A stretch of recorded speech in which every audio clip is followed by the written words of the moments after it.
Purihin ang pangalan ng Panginoon at tayo po ay mag-aral kung papaano nga po ba tayo mag-preach. O, ibabahagi ko po sa inyo step by step kung papaano nga po ba tayo mangangaral o magpapahayag ng salita ng Diyos.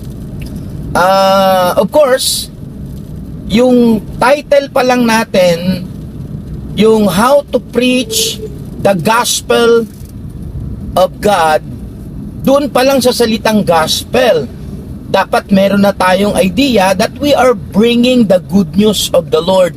Kaya kapag tayo po ay magpapahayag, tayo po ay mangangaral, dapat po ay mabuting balita yung dating. Hindi po parang masamang balita yung dating. Hindi yung pananakot sa mga tao na parang ang tao ay pinabayaan na ng Diyos, no? So, yun po. Pag-aralan po natin ngayon, papaano nga po ba tayo mangangaral? Una, mga kapatid, huwag nating kakalimutan yung isang katotohanan na tinuturuan po tayo ng Panginoon na magtiwala sa Kanya. So, yun po yung unang hakbang natin. Ang unang hakbang po natin ay, of course, wala tayong ibang pwedeng gawin kundi manalangin, no? Sangguniin ang atin pong Panginoon. Yan yung sinasabi ng Proverbs chapter 3 verse 5 to 7. Trust in the Lord with all your heart and lean not with your own understanding. Acknowledge Him in all your ways and He will make your path straight. So sa Tagalog, kay Yahweh ka magtiwala buong puso at lubusan at huwag kang mananangan sa sarili mong karunungan. Siya ay sangguniin mo sa lahat ng iyong balak at Kanya kang itutumpak sa lahat ng iyong lakad. So, pinapakita na po dito na ang Diyos ang nagpapatumpak ng lahat ng atin pong mga balak.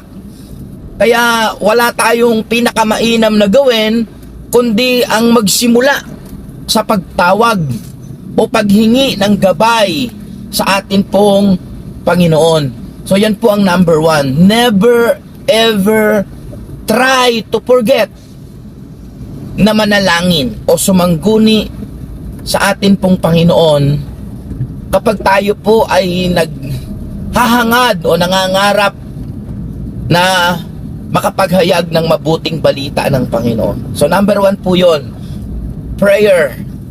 Okay? Ang pangalawa po nating hakbang, ating nakalimutan na alamin din po yung atin pong recipient, yung atin pong audience, yung atin pong mga pagtuturuan para naaangkop naman sa pangangailangan ng atin pong mga pagpapahayagan. So napaka-importante to know your recipient or your audience para alam mo kung ano yung mga dapat mong sabihin at mga bagay na dapat pong maikonek sa kanila pong mga kalagayan. Hindi yung hindi natin napaghandaan kung anong level ng talk yung pwede po nating i-share. So kailangan natin malaman kung sino at ano yung atin pwedeng sabihin sa mga tagapakinig.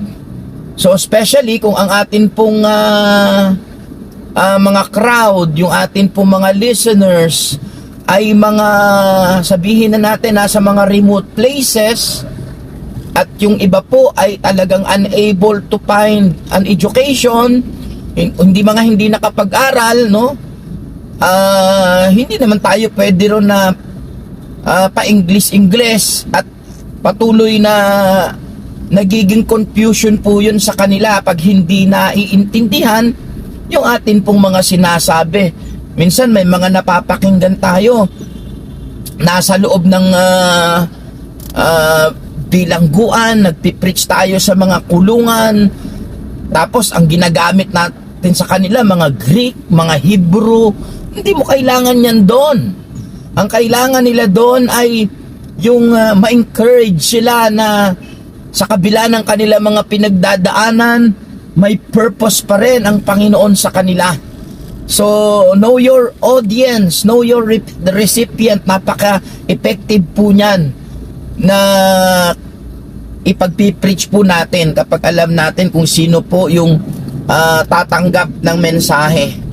And of course, wag natin kakalimutan, number 3, yung atin pong basis ng atin pong preaching, yung atin pong basis ng ating pangangaral. Of course, dapat nakasentro tayo sa good news, nakasentro tayo sa scripture, sa Bible. Kasi kung hindi po tayo naka-center into the Word of God, baka dumating po yung punto ay puro mga head knowledge na lang po yung ating ibinabahagi sa atin pong mga tagatanggap ng salita ng Panginoon.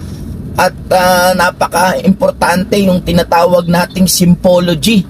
Mas maganda minsan yung simple yung ating mensahe, hindi sobrang napakalalim, especially kung ang tagapakinig naman po natin ay alam natin na hindi naman mga theologian, hindi naman mga guro, hindi naman mga pantas, kundi mga normal at ordinaryong mga tao.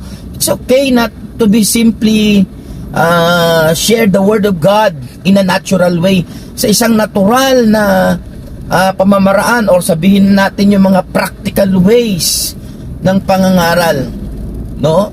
Kaya nga po, kapag tayo din ay nagtuturo, kapag tayo ay nangangaral na ng salita ng Diyos, kailangan din po natin na tayo po ay i-imitate natin yung style na ginamit ng Panginoon. Be a good storyteller. Ang Panginoon, marami po siyang mga story, no? Gumagamit po siya ng mga parable, gumagamit po siya ng mga iba't ibang styles, gumagamit din siya ng mga just to retain the attention of the listener.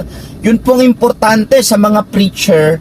Dapat meron po tayong attention getter. Every time na nararamdaman natin, they come up to the situation na naboboard yung atin pong mga listener, find a way na ma-shoot uli natin yung atin pong goal, yung ating objective. Bakit po ba tayo nagpi-preach? Upang abutin ang kanilang kalagayan sa paraan na ibinibigay ng Panginoon. So be a good storyteller. Kwentuhan mo sila kasi mataas ang retention ng story. Kaya nga, kung mapapansin natin, maraming tao, mas tatandaan po nila yung kinuwento mo, kahit pa yan ay kalokohan. Pero wag naman po sana na gamitin natin ang pulpito para i-indulge natin yung laman, kundi gumamit po tayo ng iba't ibang mga strategy, kagaya po ng living testimony mo, yung karanasan mo sa buhay, kung paano naging mabuti sa iyo ang Panginoon, paano mo siya nakilala, paano dumating yung grasya ng Diyos sa inyong pamilya, at kung paano mo narating yung iyong kinatatayuan ngayon. Ay magagandang kwento na po yan, kasi no one can nullify, hindi pwedeng pawalang bisa ng sino man yung ating mga patotoo, kasi personal tayong nakaranas at walang pwedeng magbaliwala ng ating pong mga testimony. So another one, wag nating kakalimutan sa ating preaching yung konteksto, no? Kapag tayo po ay nagpipreach, wag naman po tayo mag out of context kung saan-saan na lang tayo humuhugot. Ito po yung ginagawa ng maraming mga kulto, no? Minsan mapasunod lang nila yung salita ng Diyos. Ang salita ng Diyos po yung pinapasunod nila sa kanilang mga gustong mangyari. Alam niyo po, one of the best na pag-aaral o pagtuturo ng salita ng Diyos, mga kapatid, you have to seek what is in the mind of the writer. Bakit po ba yan sinulat nung writer ng scripture? So kapag unti-unti nating pinag-aaralan ng salita ng Diyos, dahan-dahan natin makakapa. Hindi man ganun ka-perpekto, kasi hindi naman talaga ganun ka-dali makuha, mga kapatid, yung what is in the mind of the writer. Ano yung nasa isip ng writer nang isulat niya yung ebanghelyo. But well, of course, wag natin kakalimutan ang writing naman, ang gospel writing, ay laging may kinalaman sa tinatawag nating salvific plan of God, yung pagliligtas na pinaplinano ng Diyos para sa lahat. So, do not interpret, mga kapatid, tandaan yan, the scripture on your own. Huwag nating piliting ipaliwanag ang salita ng Diyos sa pamamagitan lamang ng ating sariling pagkaunawa, no? Because the word himself has its own interpretation. Merong sariling paliwanag yan, yung salita ng Diyos. At tuturuan tayo ng Panginoon, of course, sa pagpapatuloy natin ng pagsisikap. Okay? So, again, maganda pa rin na matutunan natin ito pong pangangaral na minsan kailangan din po natin meron tayong mga sense of humor, no? Yung hindi naman tayo monotonous, yung ating boses ay hindi man lang nagbabago. Bigyan natin ng chance yung art of preaching. Pag sinabing art of preaching, preaching is an art, no? In other words, it can be developed.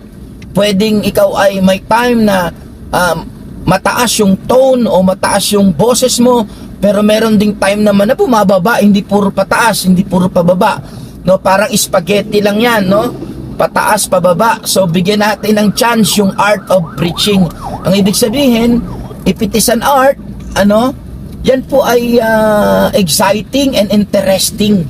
So napakasarap po na makapangaral ng salita ng Diyos while the people are very interested, while the people are listening to you, no? Yung attention nila, hindi nila inaalis yung pukaw ng kanilang paningin at pandinig sa'yo. So, napakagandang po yun, napakagandang senyales. Ang ibig sabihin, isa kang malupit pagdating sa attention getter. At huwag natin kakalimutan, mga kapatid, no, na sa ating patuloy na pagpapahayag, may mga time na nag-i-enjoy na tayo sa mga magagandang nangyayari sa ating preaching. Huwag mo namang kalimutan to keep on defending on the Holy Spirit, kasi it's no longer you who is preaching, mga kapatid. It is the Holy Spirit who is giving you enablement. Siya po yung nagbibigay sa iyo ng kakayahan to witness the goodness of the Lord. Siya yung nagbibigay sa atin ng capability para makapag-share tayo ng mabuting balita ng ating Panginoon. So, keep on depending the Holy Spirit. Ibig sabihin yan, keep yourself humble, stay on the ground. Huwag nating akalaing lumulutang na tayo kapag ang ganda-ganda ng mga preaching natin. Kasi hindi rin po yung healthy sa atin pong spirituality, sa atin pong mga personal na mga pananampalataya.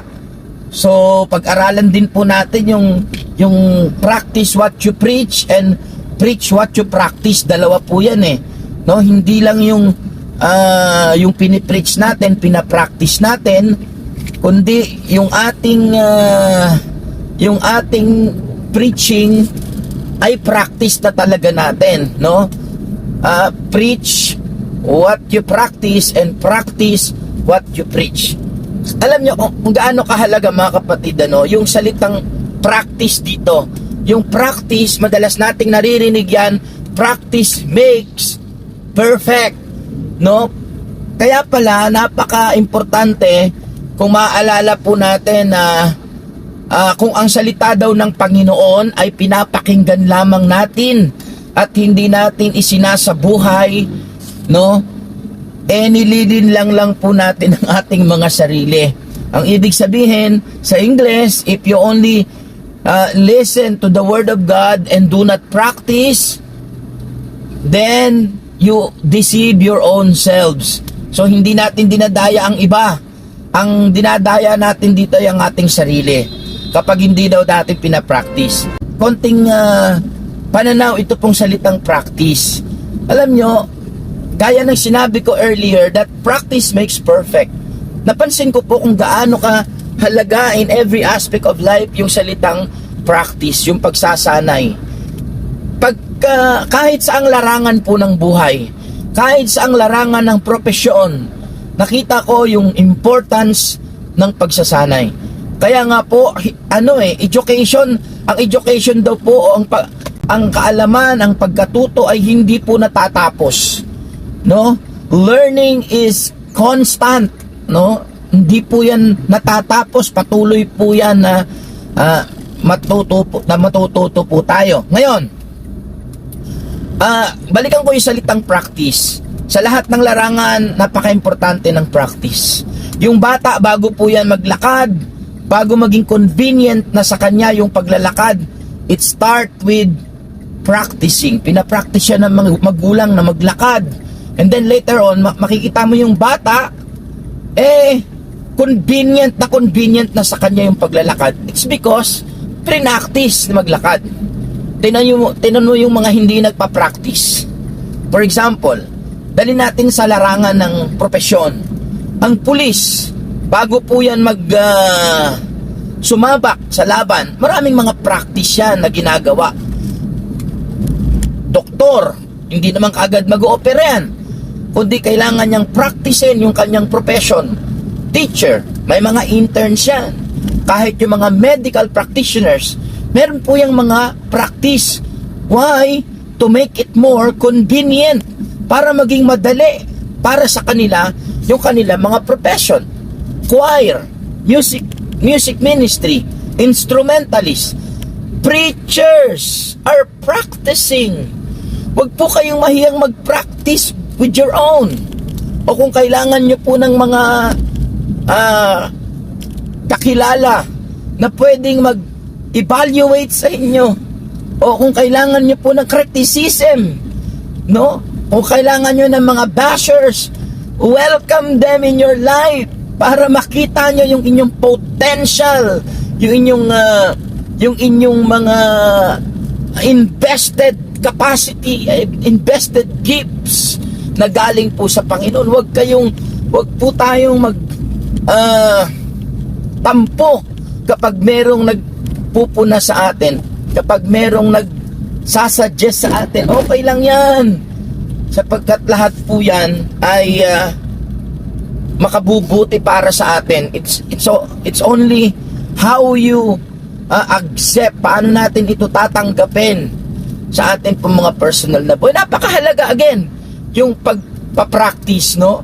Pag tayo po ay marunong magsanay, marunong mag-practice, then later on magugulat tayo na ang dami na palang nadidevelop sa ating mga buhay.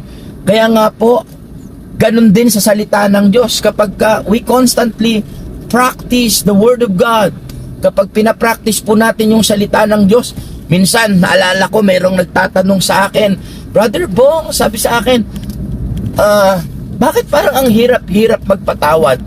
Alam niyo po, ang sabi ko sa kanya, baka hindi mo practice.